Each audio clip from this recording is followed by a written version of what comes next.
जुमे की नमाज के बाद में जैसे ही लोग मस्जिद के बाहर निकले, पुलिस की लाठियां बरसने लग गई। कोई इधर भाग रहा था, कोई उधर भाग रहा था।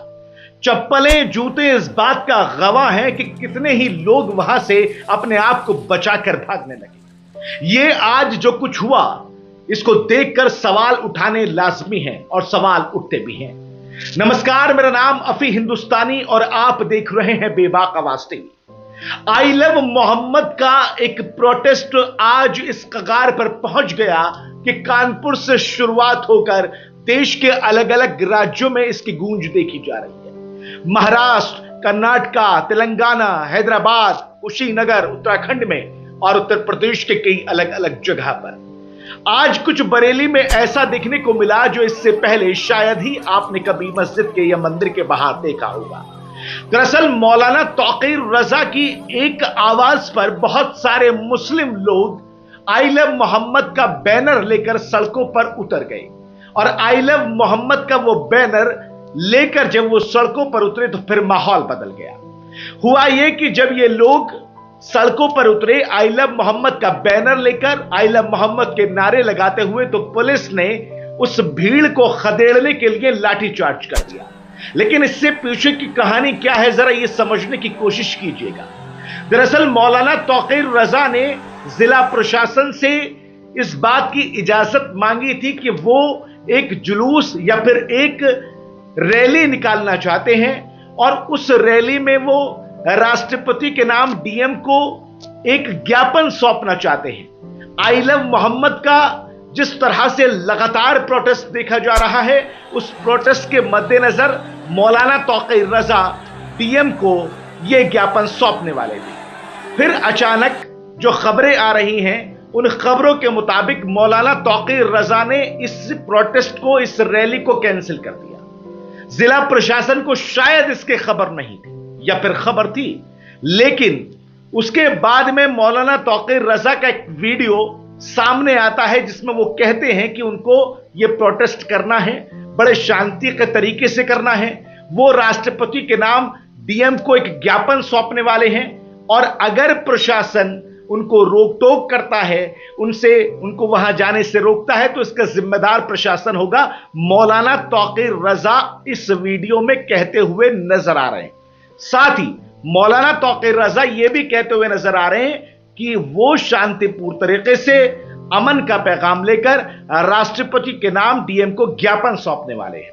क्या कुछ कहा मौलाना तौकीर रजा में? तौकीर रजा ने इस वीडियो में, पहले आप ये सुनिएगा।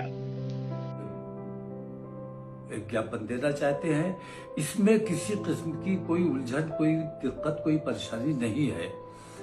अगर जिला प्रशासन लोगों के साथ रोक टोक करेगा और बदतमीजी की जाएगी या उनके साथ ज्यादती की जाएगी तो उसकी जवाबदेही जिला प्रशासन की खुद होगी। बाकी हमारा प्रोग्राम पूरी तरह अमन का है और मेरी अपने तमाम लोगों से ये दरख्वास्त है कि बहुत ही जिम्मेदारी के साथ अच्छे मुसलमानों की तरह और सच्चे हिंदुस्तानियों की तरह इस ज्ञापन में शरीक हों और अपने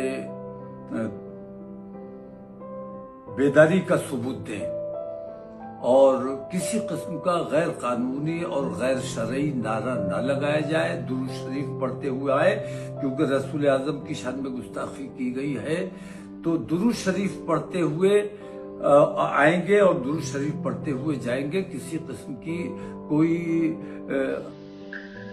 वीडियो आपने देख ली।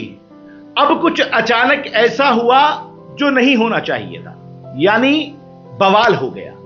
चश्मदीदों का कहना है कि पुलिस पहले से वहां पर तैयार थी, प्रशासन पहले से तैयार था, लेकिन इस बात को नकारा इसलिए जा सकता है क्योंकि आज पूरे उत्तर प्रदेश में पहले से ही जुमे की नमाज को देखकर और आई लव मोहम्मद वाला प्रोटेस्ट देखकर हाई अलर्ट कर दिया गया था।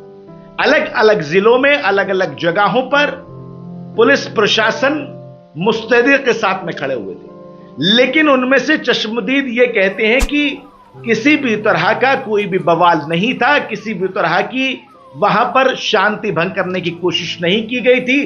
पुलिस ने लाठीचार्ज की शुरुआत बिना किसी वजह कर दी। पुलिस का कहना है कि भीड़ उग्र हो रही थी, बैरिकेडिंग को तोड़ दिया गया था और उनको काबू में करने के लिए हमको हल्के लाठीचार्ज का इस्तेमाल करना पड़ गया। कुछ लोगों को हिरासत में भी लिया गया। पुलिस का कहना है कि पत्थरबाजी का भी इस्तेमाल लोगों ने किया और उन पत्थरबाजों में से कुछ लोगों को हिरासत में अब ले लिया गया है।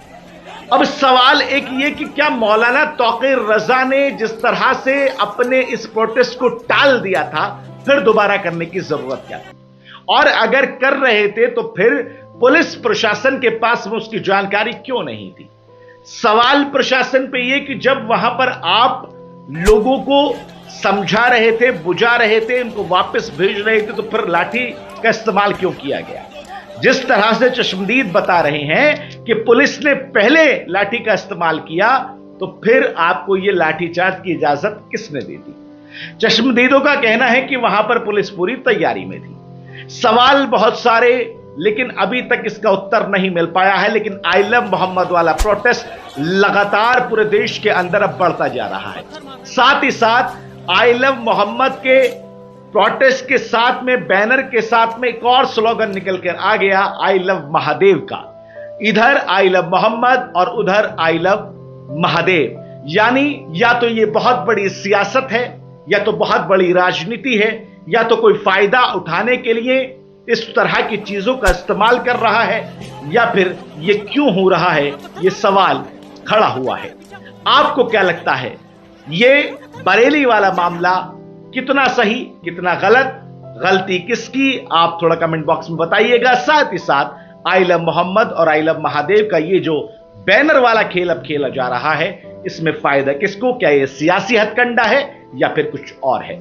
फिर हाजिर होऊंगा नई वीडियो के साथ में, नई जानकारी के साथ में। तब तक के लिए दीजिए इजाजत। नमस्कार, आदाब।